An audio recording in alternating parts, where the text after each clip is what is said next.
Fortune Borishal wickets quite comprehensively in the end.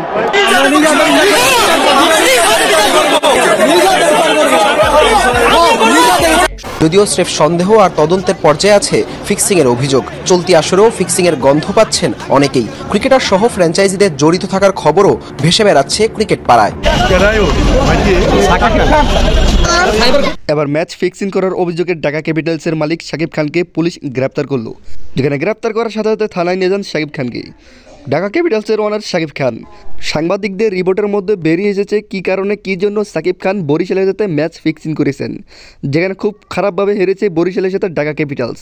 আর বিসিবির তদন্ত পর বেরিয়ে আসে এরকম ঘটনা, আর সাথে সাথে শাকিব খানকে গ্রেপ্তার করে পুলিশ। আর এতে একবারে তার সমর্থকরা একবারে প্রতিবাদে ফেটে ওঠে।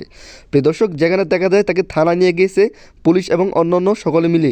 মূলত ম্যাচের মধ্যে এরকম একটি শক্তিশালী ঢাকা টিম কীভাবে ফরচুন বরিশালের সাথে খুব অল্প রানের মধ্যে অল আউট হয়ে যায়, যেখানে প্রতিটি খেলোয়াড় একবার খুব বাজে অবস্থার মধ্যে আউট হয়েছে। আর এতে একবারে প্রতিবাদের জ্বর উঠেছে ঢাকা ক্যাপিটালসের ভক্তদের মাঝে। আর তাই তো সাধারণত শাকিব খানকে গ্রেপ্তার করা হয়েছে। ম্যাচ ফিক্সিংয়ে সেই সন্দেহ তখন থেকেই ওঠে যখন তামিম ইকবাল ঢাকা ক্যাপিটালসের প্রতিটি বলারের বল হাইসে গেলে একবারে উড়িয়ে দিচ্ছে, প্রতিটি বলে বলে 4 ছক্কা। ঠিক এভাবে এই সন্দেহটি জাগে। আর এরপর কোনো কথাই নেই, যেন একবারে বাচ্চাদের বল পিটাচ্ছে এবং ঢাকা ক্যাপিটালসের প্রতিটি বলার যেন বাচ্চাদের মতন বল করছিল। আর বরিশালের ব্যাটসম্যান তো কোনো কথাই নেই, যেন ঠিক এভাবেই তছনছ করে দেয় ঢাকা ক্যাপিটালসের প্রতিটি বলারকে। আর এতেই শাকিব খানকে গ্রেপ্তার করার একবারে দাবি ওঠে। আর এটি হয়েছে শাকিব খানের সাথে, ডাইরেক্ট একবার গ্রেপ্তার করে পুলিশ স্টেশনে নিয়ে যায় শাকিব খানকে। প্রিয় দর্শক, ম্যাচের ঘটনা দেখলে বোঝা যায় কীভাবে ফিক্সিং করেছে ঢাকা এবং শাকিব খান।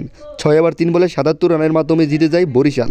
শুধু জিতেই নি, সাথে হাতের মধ্যে ছিল আরও 80 বলের উপরে। আর এতে একবার গুঞ্জন উঠেছে যে না বাস্তবে রূপ নিয়েছে। প্রিয় দর্শক, এই ম্যাচের মধ্যে খুব খারাপভাবে হেরে যায় ঢাকা ক্যাপিটালস বরিশালের সাথে।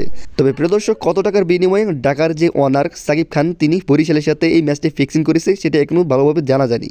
তাই তো শাকিব খানকে সাধারণত গ্রেপ্তারের মাধ্যমে ভক্তদের যেই আশা দাবি সেটি পূরণ হয়েছে।